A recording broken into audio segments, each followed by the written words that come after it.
میرے آقا مدینے والے مصطفیٰ صلی اللہ تعالی علیہ وآلہ وسلم نے ارشاد فرمایا، ویس قرنی علیہ رحمت اللہ الغنی انہی لوگوں میں سے ہیں۔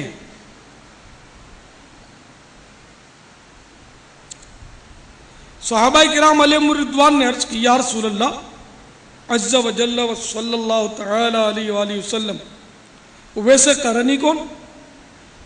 میٹھے میٹھے آقا مدینے والے مصطفیٰ صلی اللہ تعالی علیہ وآلہ وسلم نے غیب کی خبر دیتے ہوئے ارشاد فرمایا،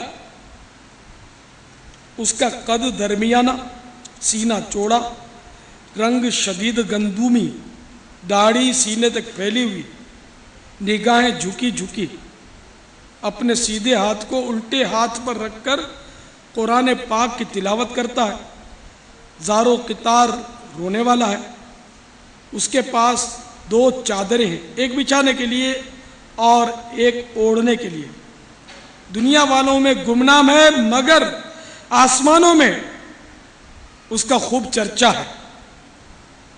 اگر وہ کسی بات پر اللہ کی قسم کھا لے تو اللہ عز و جل ضرور اس کی قسم کو پورا کرے گا۔ اس کے سیدھے کندھے کے نیچے سفید نشان ہے۔ کل بروز قیامت نیک لوگوں سے کہا جائے گا تم لوگ جنت میں داخل ہو جاؤ، مگر ویسے قرنی علیہ رحمت اللہ الغنی سے کہا جائے گا تو ٹھہر جا اور لوگوں کی شفاعت کر۔ چنانچہ وہ قبیلہ ربیعہ اور مضر کے لوگوں کی تعداد کے برابر گناہ گاروں کی سفارش کرے گا۔ یہ حدیث پاک حلیۃ الاولیاء میں بھی ہے اور صحیح مسلم شریف میں بھی ہے۔ مزید لکھا ہے کہ میرے آقا مدینے والے مصطفیٰ صلی اللہ تعالی علیہ وآلہ وسلم نے حضرت سیدنا عمر فاروق اور حضرت مولا مشکل کشا علی المرتضی کرم اللہ تعالی وجہہ الکریم کو مخاطب کر کے ارشاد فرمایا، جب بھی تم دونوں کی ملاقات اویس قرنی سے ہو تو اس سے اپنے لیے دعائے مغفرت کروانا۔ صلو علی الحبیب صلی اللہ تعالی علی محمد۔ میٹھے میٹھے اور پیارے پیارے اسلام بھائیوں، حضرت سیدنا اویس قرنی علیہ رحمت اللہ الغنی کی شان آپ نے ملادہ فرمائی۔ یہ سرکار نامدار مدینے کے تاجدار صلی اللہ تعالی علیہ وآلہ وسلم کے دور میں باقید حیات تھے، جوان تھے، لیکن سرکار صلی اللہ تعالی علیہ وآلہ وسلم کے دیدار سے مشرف بظاہر نہ ہوئے تھے، اس لیے صحابیت کا رتبہ انہیں حاصل نہ ہوا۔ یہ خیر التابعین کہے جاتے ہیں کہ تابعین میں بہترین۔ اور زیارت نہ کر سکنے کی ایک وجہ یہ بھی بتائی جاتی ہے کہ ان کی ماں ضعیفہ تھی، مومنہ تھی، اور یہ ان کی خدمت میں رہتے تھے، خدمت کرتے تھے، ان کو کما کے کھلاتے تھے۔ کمانے کا انداز یہ تھا کہ یہ اونٹ چراتے تھے اور اس سے 4 درہم ماہانہ ان کو ملتے تھے، اسی سے ان کے گزارے ہوتے تھے۔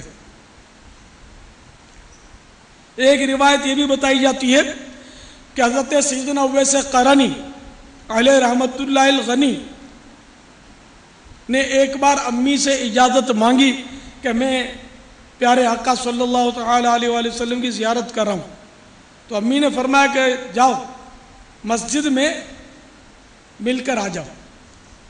تو انہوں نے طویل سفر اختیار کیا، یمن شریف میں ہوتے تھے آپ، یمن شریف سے مدینہ منورہ کا سفر اختیار کیا اور مسجد نبوی شریف حاضر ہو گئے۔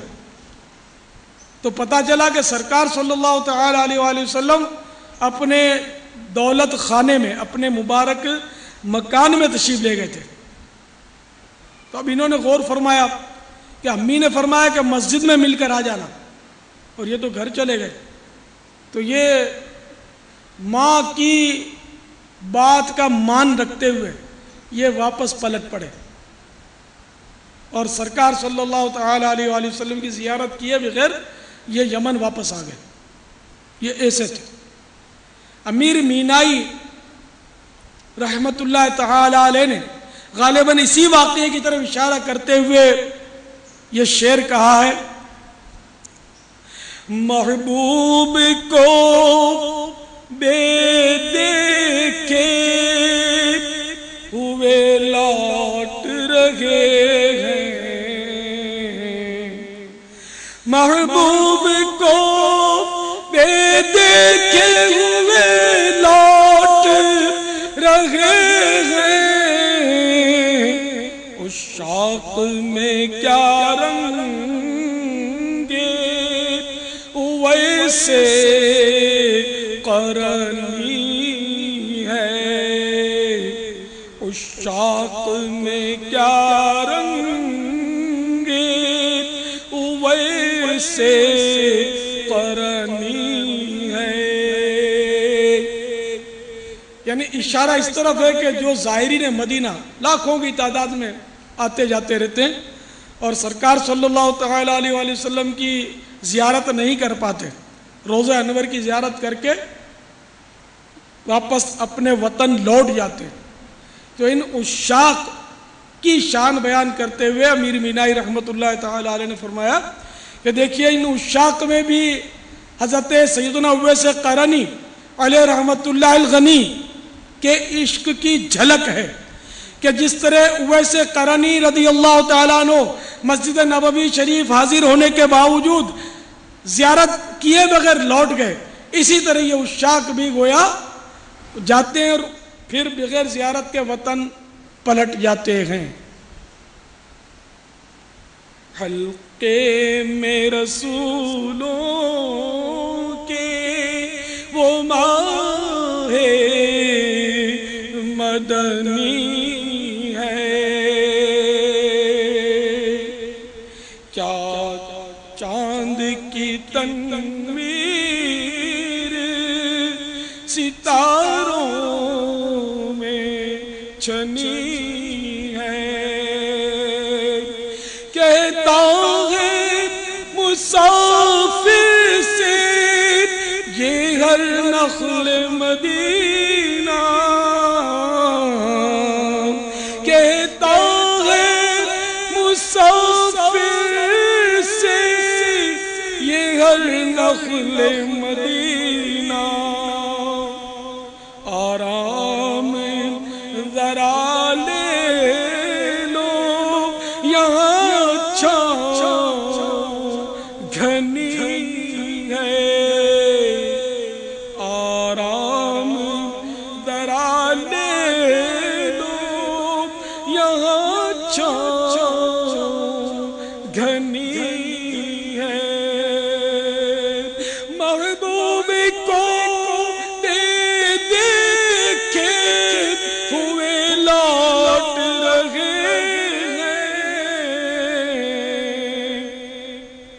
محبوب کو دیکھے ہوئے لوٹ رہے ہیں، اس شوق میں کیا رنگ ویسے قرنی ہے، اس شوق میں کیا